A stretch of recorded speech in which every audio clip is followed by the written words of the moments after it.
No le hicieron caso porque dice Lucas que como los vientos soplaban del sur,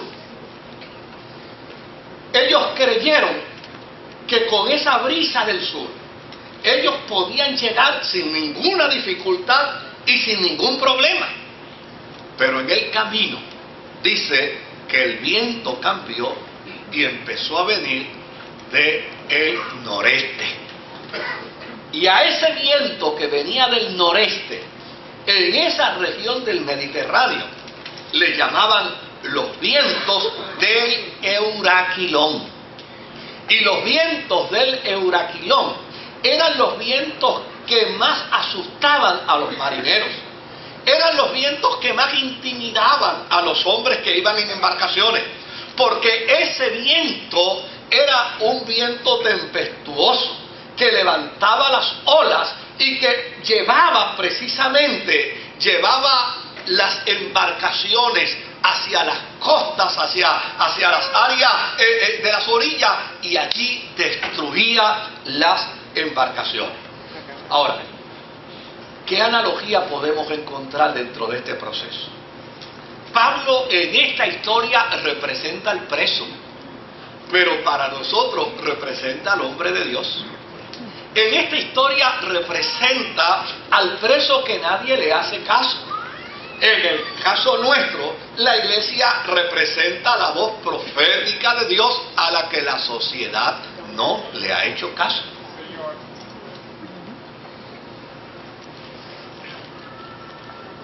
¿Cuántas voces no se levantaron en el inicio de la revolución industrial para advertirle a las sociedades del grave problema que esto podía provocar en medio de los pueblos, vaciando las montañas, vaciando los campos y metiendo a la gente en edificios y en comunidades apiñadas? Pero era la voz de la iglesia. Y desde luego, a la voz de un preso no se le hace caso. Y la sociedad, a la voz de la iglesia, tampoco le hizo caso. ¿Cuántas veces no se levantó la iglesia para decir que la pérdida de los valores podía traer grave destrucción a nuestra sociedad? ¿Cuántas veces no se ha levantado la iglesia para advertir que las leyes que se han ido creando, que viabilizan conductas distorsionadas y viabilizan actitudes y conductas irresponsables, podían acarrearnos graves daños y graves males? Pero desde luego, a un preso no se le hace caso. A la iglesia tampoco se le hizo caso. Y llana y sencillamente, la sociedad, el pueblo de Puerto Rico y el gobierno de Puerto Rico apostó mejor a la opinión de sus sociólogos, apostó mejor a la opinión de sus especialistas, apostó mejor a la opinión de hombres y mujeres ausentes de temor de Dios en muchas ocasiones. Y desde luego, hemos cosechado lo que se sembró. La iglesia se levantó para decirle: este no debe ser el proceso, este no debe ser el mecanismo, esta no debe ser la forma.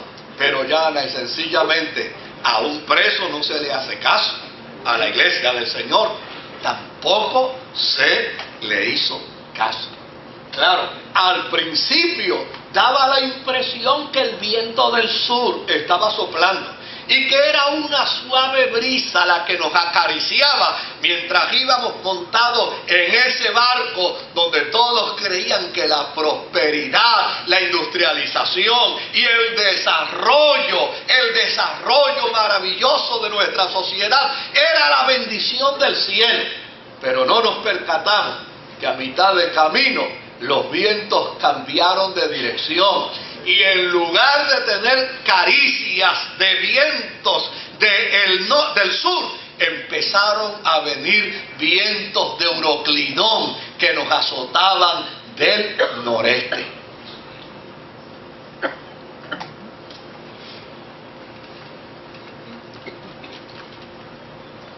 Y créanme, queridos, que si hoy podemos hablar de una incidencia tan alta de divorcios, si hoy podemos hablar de una incidencia tan alta de maltratos a niños, esta incidencia altísima ha venido como resultado precisamente de un pueblo que le ha dado la espalda a Dios, que ha querido caminar como gusto y gana, que llana y sencillamente entendió que la voz profética de la iglesia era simplemente la voz de un preso, y a un preso no se le hace caso.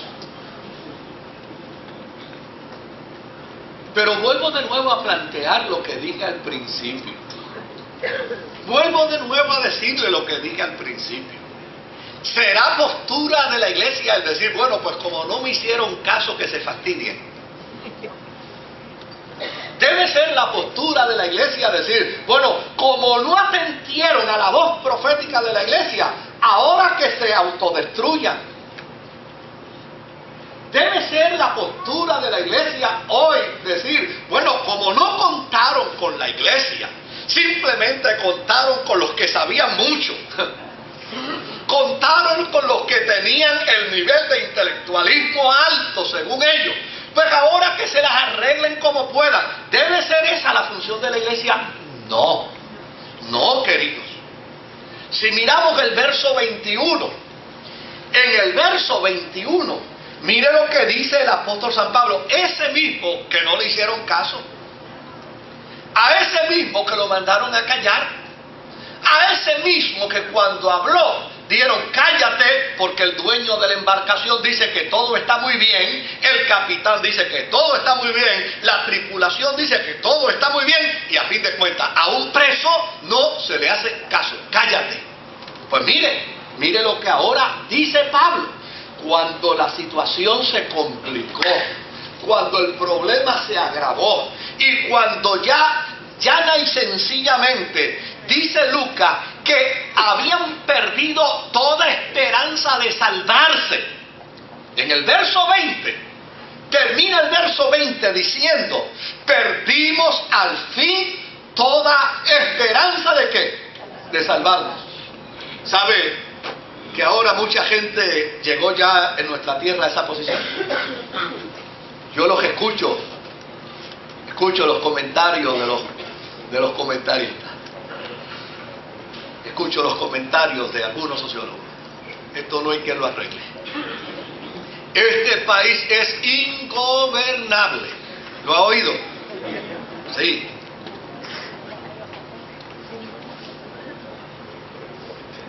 Se ha perdido la esperanza de salvarnos. ¿Pero sabe algo?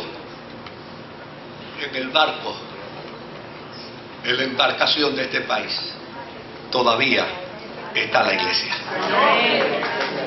En la embarcación de este país, todavía está Pablo, aunque la sociedad piense que es un preso que no debe hablar. Ahora, mire qué dato interesante. Ya en el verso 21 el cuadro cambia. Ya en el verso 21 la postura es distinta. Pablo entonces viene y dice, llevamos ya mucho tiempo sin comer. Así que Pablo se puso en medio de todos y dijo, señores, debían haber seguido mi consejo y no haber zarpado de Creta. Así se habrían ahorrado este perjuicio y esta pérdida. Maravilloso poder decir desde el altar de la iglesia como voz profética a la gente de nuestro país, si hubieran escuchado, si hubieran seguido la escritura, si hubieran observado los valores, si hubieran mantenido la ética, si hubieran guardado el principio de la sabiduría, que es el temor ¿a quién? Al temor a Dios. Si ustedes hubieran hecho todo eso, de seguro no estuviéramos viviendo ahora este perjuicio, no estuviéramos viviendo este daño, donde más de 1.100 jóvenes de nuestra tierra fueron asesinados el año pasado y donde cerca de 30.000 niños son maltratados. Ahora, fíjate lo que les dice Pablo. Pero ahora los exhorto a cobrar ánimo, porque ninguno de ustedes perderá la vida, solo se perderá el barco, porque anoche se me apareció un ángel de Dios a quien pertenezco y a quien sirvo, y me dijo: no tengas miedo, Pablo, tienes que comparecer ante el emperador, y Dios te ha concedido la vida de todos los que navegan contigo. Así que ánimo, señores, confío en Dios que sucederá tal y como se me dijo. Note bien este aspecto de analogía, que obviamente tal vez los que saben y trabajan muy bien con la hermenéutica dirán: estás entre la D y la F. Pero yo creo que necesitamos mirar la Escritura para medir nuestros tiempos y para comprobar si hay esperanza o no hay esperanza. Ahora, fíjese lo que Pablo les plantea. Número uno, les dice: me hubieran escuchado. Si esta sociedad nuestra hubiera escuchado las voces que se levantaron para advertir los peligros que podía sobrevenir, con este neoliberalismo que tanto daño nos ha hecho, con este neoliberalismo que llana y sencillamente nos ha abocado a crisis económica, si se hubiera hecho caso, con toda seguridad no estuviéramos viviendo lo que estamos viviendo. Si la gente hubiera entendido los principios bíblicos con respecto al matrimonio, con respecto al rol del padre, con respecto al rol de la madre, con respecto al rol del hijo y de la hija, de seguro no estuviéramos pasando por las crisis que estamos pasando.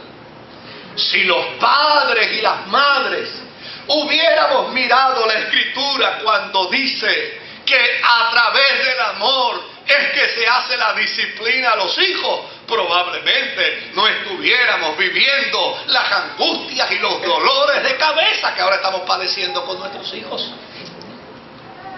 Y si pudiéramos seguir, presentaríamos una serie de planteamientos que demuestran que la ausencia de esta sociedad de seguir la ruta marcada por la fe ha traído como resultado la crisis que hoy vivimos. Pero fíjese qué es lo interesante de esta historia. Lo interesante de esta historia es que Pablo pudo haberse parado y pudo haberle dicho: ahora fastídiense, ahora resuélvaselas como puedan. Pero eso no fue lo que Pablo dijo. Pablo le dijo: pero nada, ya cometieron los errores, ya rompieron la vajilla, ya hicieron añicos todo el plan, pero llana y sencillamente tengamos ánimo. Es decir, cambiemos de actitud y entonces empecemos a trabajar con buena disposición, empecemos a trabajar con buena voluntad. Desde luego, ya lo que se ha dañado se dañó, pero no necesariamente tenemos que pensar que todo está destruido y que todo está aniquilado. Ya la crisis que se ha creado se creó, pero esto no tiene que llevarnos a pensar que mañana será peor y que pasado mañana será el desastre, sino todo lo contrario. Mira lo que el preso aquí, que hoy representa la voz profética de la iglesia, le dijo a los hombres en medio de aquella embarcación, dentro de aquella tempestad: esta noche el ángel de Jehová ha estado conmigo y me ha dicho que ninguno de los que va en esta embarcación perecerá. Así es que la voz profética de la iglesia tiene que ser una voz de esperanza. La voz profética de la iglesia tiene que ser una voz de consuelo. Desde luego que ha habido crisis en nuestra tierra, pero ¿por qué no podemos cambiar el lamento en baile? ¿No es acaso eso lo que cantamos dentro de la iglesia? ¿Por qué no podemos afirmar la esperanza en Jesucristo? ¿Por qué no podemos decir con fuerza y con valentía: el Dios que está de nuestro lado, Él hollará y destruirá a todos nuestros enemigos? ¿Por qué no podemos levantarnos como Pablo cuando se perdió la esperanza, cuando se perdieron los sueños, cuando se hicieron añicos las esperanzas de poder regresar a tierra y ver a la familia? ¿Por qué la iglesia hoy no puede levantarse para decirle a nuestra sociedad: no temas? Por encima de los desatinos humanos y por encima de nuestras actitudes hostiles de caminar de espalda a Dios, Dios cumplirá su plan con nuestra tierra. ¿Acaso no creen ustedes que la gente que laboró en nuestra tierra para desarrollar nuestro país no pusieron a Dios como parte del proyecto? Claro que lo hicieron. Claro que lo pensaron. Si llevamos esto de lo macro a lo micro, probablemente en tu caso estés diciendo: esto no solamente sucedió con el país, esto sucedió en mi casa. Dios me dijo, Dios me planteó.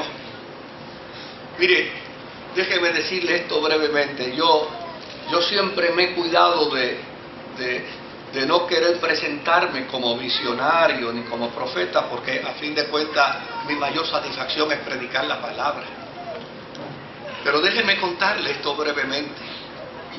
Hace unos años atrás, era cerca de las 3 de la mañana, y yo estaba en una esquinita de mi casa orando, y estaba presentándole a Dios en oración a una familia.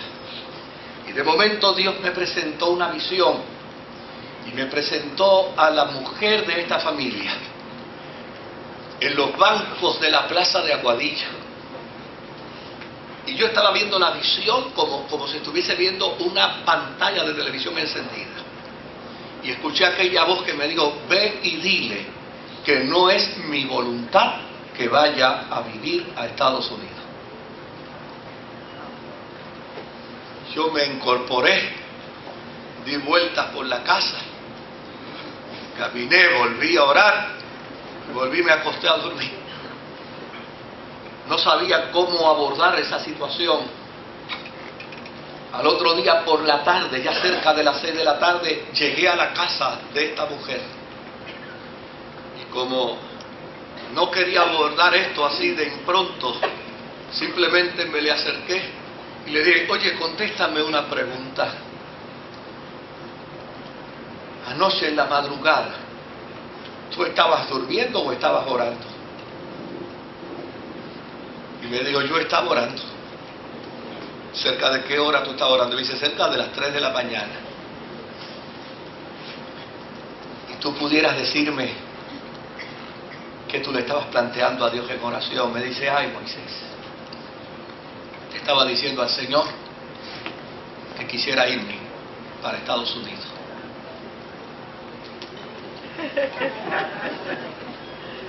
Le dije, pues oye lo que el Señor te dice. A esa misma hora yo estaba orando en la casa y el Señor me presentó tu persona frente a la plaza de Aguadilla, sentada en unos banquitos. El Señor me dijo que te dijera que no es su voluntad. Lloró, gimió, levantó las manos, dio gracias y 3 meses después se fue.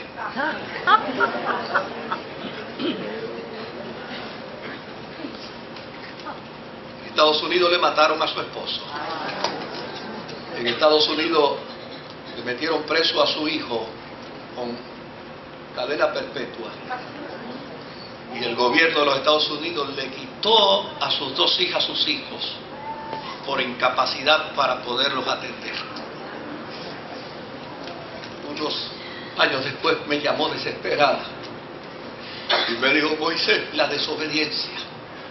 Moisés, mi desobediencia. Dios me lo había dicho, Dios me lo había advertido.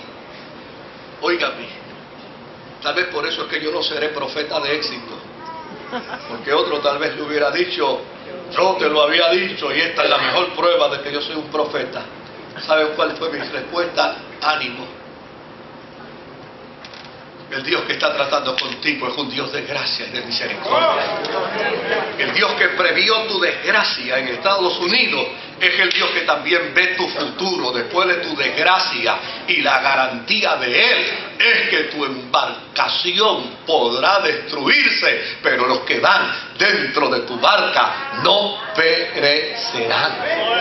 Querido, en esta mañana yo quiero que tú puedas entender y que tú puedas comprender. Tal vez dentro de tu familia haya crisis, tal vez dentro de tu familia haya problemas, tal vez dentro de tu familia haya adversidad, pero llana y sencillamente créele a la palabra de Dios. Es probable que sentiste las brisas del sur y pensaste que era el momento para embarcarte en el proyecto, que entendiste bien embarcarte y descubriste que en el camino vino el Euroclidón y afectó tu hogar y afectó tus hijos y afectó tu matrimonio. Pero déjame decirte las mismas palabras del apóstol, no en carácter de mi persona, sino en carácter de la voz profética de la iglesia del Señor. El ángel de Jehová, de quien soy y a quien sirvo, ha estado conmigo en esta noche para decirte que ninguno de los que va en tu embarcación perecerá.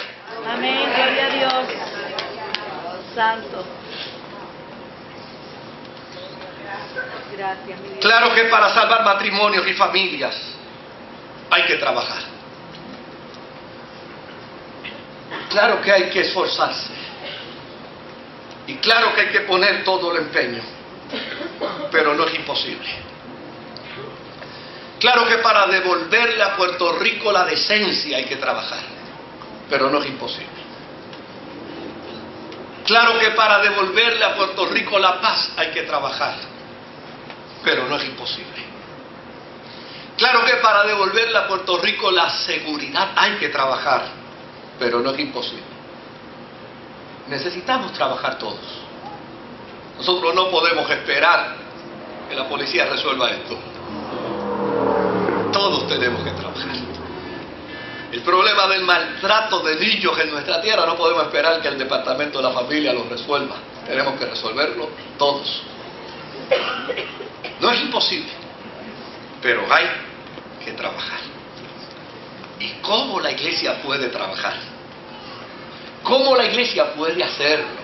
¿Cómo la iglesia puede desarrollarlo? Número 1, necesitamos crear métodos bíblicos de interrelación entre matrimonios y familia. Métodos bíblicos. Olvídese de lo que diga Corín Tellado. Olvídese de lo que diga Hollywood. Olvídese de lo que digan los especialistas en lo que sea. La iglesia, si es iglesia del Señor, tiene que dejarse regir por los modelos que bíblicos.